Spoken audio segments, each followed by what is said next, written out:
Hello all, this is Mr. Murphy.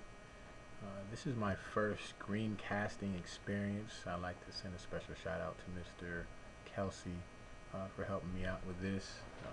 Shout outs are appropriate.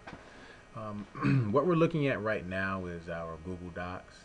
This is the attendance um, that all high school teachers should be using.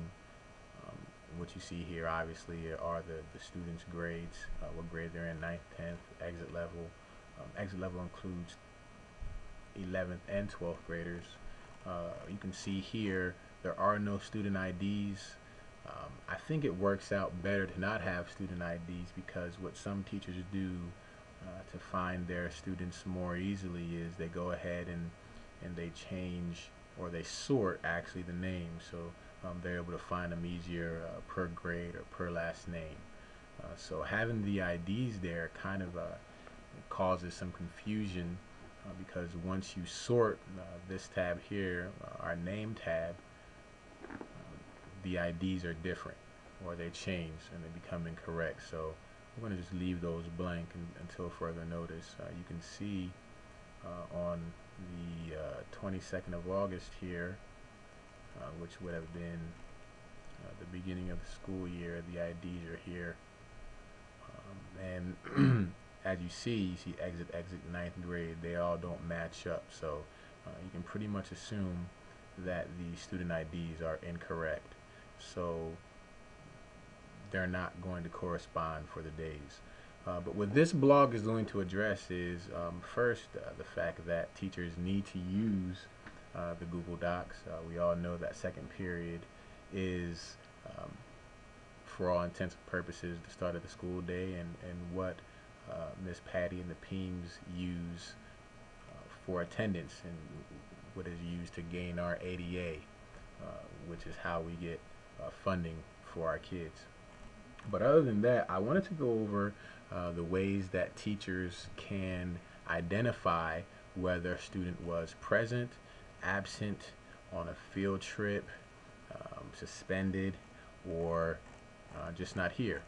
So far, this is what we have here.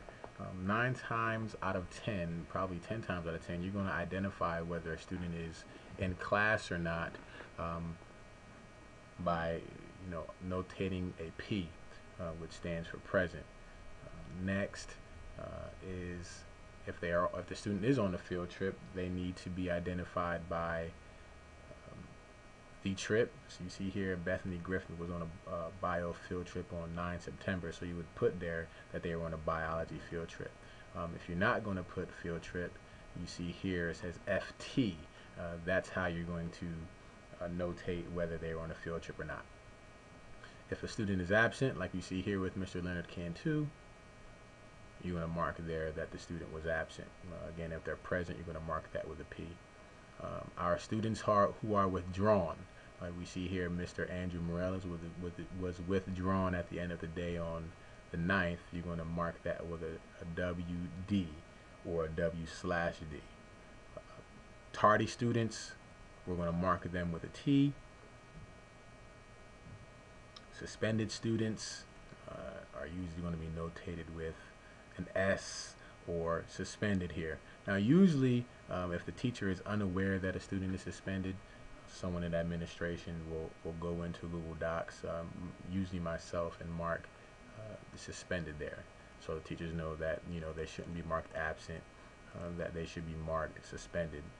In that case, work needs to be handed out for that student or sent home with a sibling or parents contacted. So again, here we go. We're present for P for present. We're going to do T for tardy.